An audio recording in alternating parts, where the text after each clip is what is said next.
প্রতি বছর ২১শে জুন বিশ্বব্যাপী আন্তর্জাতিক যোগ দিবস অত্যন্ত মর্যাদার সাথে উদযাপিত হয়। ভারতীয় সনাতন সংস্কৃতির প্রাচীন ঐতিহ্য যোগকে বিশ্বমঞ্চে এক অনন্য উচ্চতায় নিয়ে যাওয়ার লক্ষ্যে এই দিনটির গুরুত্ব অপরিসীম। Good morning, my peri peri viewers. So, if you are new here, I am Orko Priya. I am pursuing Bachelor's of Travel and Tourism Management. Now I am in my sixth semester. I'm a vocal over artist and I love to do adventure and sports. ২০২৬ সালের আন্তর্জাতিক যোগ দিবসটি আমার ব্যক্তিগত জীবন এবং ছাত্র জীবনে এক ঐতিহাসিক অধ্যায় হয়ে থাকবে। এই বিশেষ দিনে কলকাতার ঐতিহাসিক রেড রোডে আয়োজিত কেন্দ্রীয় যোগ উৎসবে কলেজের প্রতিনিধি হিসেবে উপস্থিত থাকার এক বিরল ও গৌরবময় সুযোগ আমার হয়েছিল। এবারের যোগ দিবসের মূল আকর্ষণ ও মহিমা বহুগুণ বৃদ্ধি পেয়েছিল দেশের মাননীয় প্রধানমন্ত্রী শ্রী নরেন্দ্র মোদীর উপস্থিতির কারণে। তিনি নিজে কলকাতায় এসে এই বিশাল এবং সুশৃঙ্খল যোগ অভ্যাস কর্মসূচির নেতৃত্ব দেন। সকালের স্নিগ্ধ আলোয় রেড রোডের বিস্তীর্ণ চত্বর যখন হাজার হাজার যোগাভ্যাসকারীর উপস্থিতিতে মুখরিত, তখন মাননীয় প্রধানমন্ত্রীর মঞ্চে আগমন পুরো পরিবেশের মধ্যে এক অভূতপূর্ণ ইতিবাচক শক্তির সঞ্চার করে। দেশের প্রশাসনিক প্রধানকে এত কাছ থেকে দেখা এবং তার নির্দেশনায় সমবেতভাবে যোগব্যায়াম করা যে কোনো নাগরিক এবং বিশেষ করে তরুণ প্রজন্মের জন্য অত্যন্ত অনুপ্রেরণাদায়ক। এই কর্মসূচিতে অংশগ্রহণের সবচেয়ে তাৎপর্যপূর্ণ দিকটি ছিল আমার শিক্ষা প্রতিষ্ঠানের সক্রিয় ভূমিকা। এটি কোনো সাধারণ উন্মুক্ত সমাবেশ ছিল না, বরং বিভিন্ন নির্বাচিত প্রতিষ্ঠান থেকে নির্দিষ্ট সংখ্যক প্রতিনিধিকে এখানে আমন্ত্রণ জানানো হয়েছিল। অত্যন্ত আনন্দের বিষয় যে আমাদের সমগ্র কলেজ থেকে মাত্র হাতে গোনা কয়েকজন শিক্ষার্থীকে এই মর্যাদাপূর্ণ অনুষ্ঠানে যোগ দেওয়ার জন্য নির্বাচিত করা হয়। কলেজ কর্তৃপক্ষের দ্বারা নির্বাচিত এই ক্ষুদ্র প্রতিনিধি দলের অন্যতম সদস্য হতে পারাটা আমার জন্য অত্যন্ত গর্বের এবং সম্মানের বিষয় ছিল। একটি আন্তর্জাতিক স্তরের সরকারি ও রাষ্ট্রীয় অনুষ্ঠানে নিজের কলেজের প্রতিনিধিত্ব করা এবং কলেজের নাম উজ্জ্বল করার এই সুযোগ আমার ছাত্র জীবনকে সমৃদ্ধ করেছে। সকাল থেকেই রেড রোডের পরিবেশ ছিল শান্ত, পজিটিভ এবং সুশৃঙ্খল। হাজার হাজার মানুষ জাতি, ধর্ম, বর্ণ নির্বিশেষে নির্দিষ্ট পোশাকে ম্যাট পেতে যোগাসনের জন্য প্রস্তুত হয়েছিল। মাননীয় প্রধানমন্ত্রীর ঊর্ধ্বধ্বনি বক্তব্যের পর মূল যোগাভ্যাস পর্ব শুরু হয়। সাধারণ প্রাণায়াম, ধ্যানের পাশাপাশি বিভিন্ন আসন যেমন তারাসন, ত্রিকোণাসন, ভুজঙ্গাসন ইত্যাদি অত্যন্ত নিখুঁতভাবে প্রদর্শন ও অনুশীলন করানো হয়। চারপাশের সম্মিলিত এনার্জি এবং শান্ত পরিবেশ মনের ভেতরে এক পরম শান্তি এনে দিয়েছিল। এই অভিজ্ঞতাটি শুধু শারীরিক কসরতের মধ্যে সীমাবদ্ধ ছিল না, বরং এটি ছিল মন, শরীর এবং আত্মার এক অপূর্ব সংযোগ স্থাপনের প্রক্রিয়া। এই সফল এবং বৃহৎ মাপের রাষ্ট্রীয় আয়োজনের জন্য মাননীয় প্রধানমন্ত্রীকে আন্তরিক ধন্যবাদ ও কৃতজ্ঞতা জানানো প্রয়োজন। ভারতের এই প্রাচীন ঐতিহ্যকে যেভাবে তিনি বিশ্ব দরবারে তুলে ধরেছেন এবং এই বছর নিজে উপস্থিত থেকে তরুণ সমাজকে উদ্বুদ্ধ করেছেন, তা সত্যি প্রশংসনীয়। কলকাতায় এই স্তরের একটি নিখুঁত ও অনুপ্রেরণাদায়ক যোগা সেশন আয়োজন করার জন্য এবং আমাদের মতো শিক্ষার্থীদের এই ঐতিহাসিক মুহূর্তের সাক্ষী হওয়ার সুযোগ করে দেওয়ার জন্য তার এই উদ্যোগের আমরা কৃতজ্ঞ। আমাদের শিক্ষা প্রতিষ্ঠান বা কলেজের প্রতি কৃতজ্ঞতা প্রকাশ করা আমার অন্যতম প্রধান দায়িত্ব। কলেজ কর্তৃপক্ষ যদি আমাদের উপর এই আস্থা ও ভরসা না রাখতেন, তবে রেড রোডের এই ঐতিহাসিক সেশনে অংশ নেওয়া আমার পক্ষে কখনোই সম্ভব হতো না। বর্তমান যুগের দ্রুতগামী এবং মানসিক চাপযুক্ত জীবনে যোগাভ্যাসের প্রয়োজনীয়তা অপরিসীম। এই অনুষ্ঠানটি আমাদের মতো তরুণ সমাজকে স্পষ্ট বার্তা দেয় যে শিক্ষার পাশাপাশি শারীরিক ও মানসিক সুস্থতা বজায় রাখা কতটা জরুরি।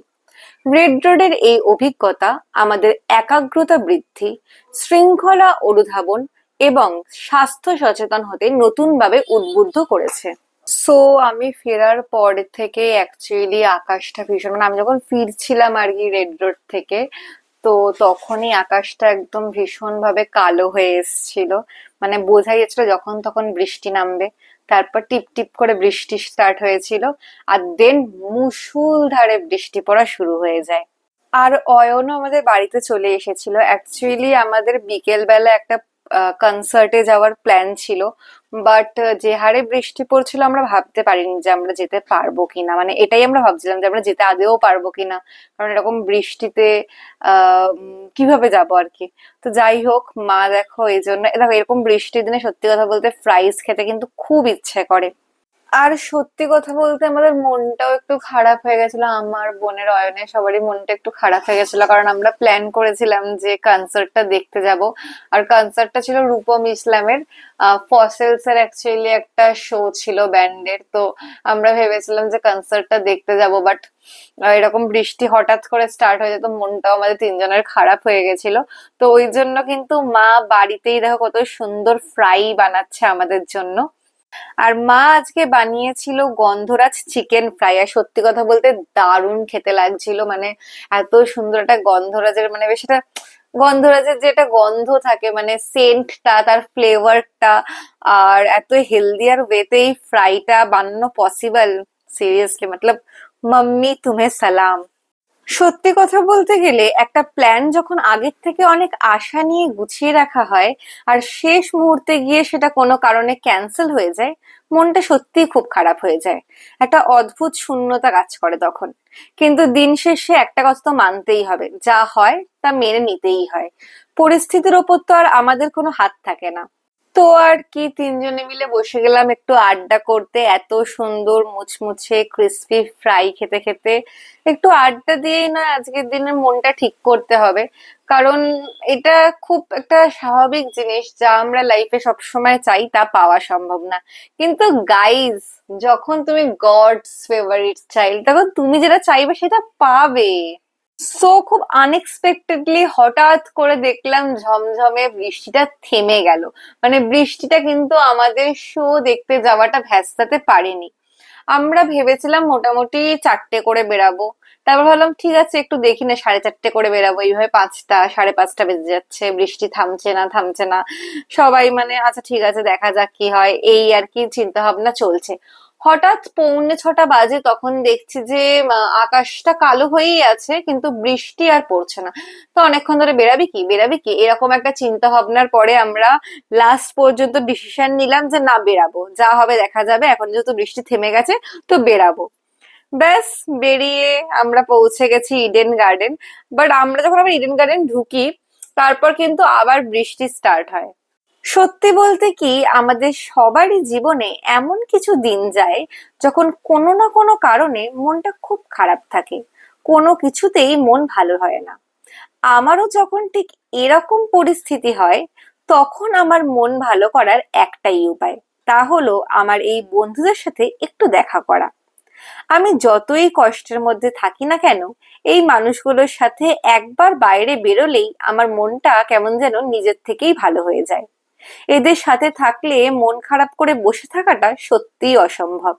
প্রকৃত বন্ধুত্বের সবচেয়ে বড় শক্তি হলো এখানে কোনো কৃত্রিমতার জায়গা থাকে না। আমাদের সমাজে এমন অনেক মানুষ থাকেন যাদের সামনে আমাদের প্রতিনিয়ত ভালো থাকার অভিনয় করতে হয়, কিন্তু প্রকৃত বন্ধুদের সামনে এই মুখোশটা মুহূর্তেই খুলে পড়ে। যখন আমরা ভেতর ভেতরে কোনো বড় কষ্ট বা মানসিক যন্ত্রণার মধ্যে দিয়ে যাই, তখন আমরা মুখে যতই ভালো আছি বলি, একজন প্রকৃত বন্ধু চোখের ক্লান্তি আর মুখের মলিনতা দেখেই আসল সত্যিটা ধরে ফেলে।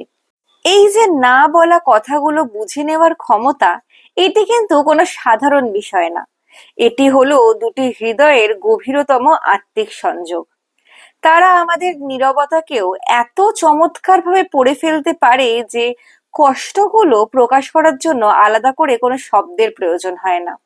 পৃথিবীতে অধিকাংশ সম্পর্কই কোনো না কোনো প্রত্যাশা বা শর্তের ওপর ভিত্তি করে গড়ে ওঠে, কিন্তু খাঁটি বন্ধুত্ব সম্পূর্ণ নিঃস্বার্থ।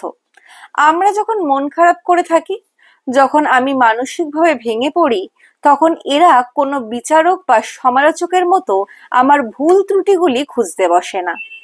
সমাজ বা অন্য মানুষ যেখানে আমাদের ভুল বুঝে দূরে ঠেলে দিতে পারে, সেখানে এই বন্ধুরা আমাদের আবেগটা পরম যত্নে আগলে রাখে।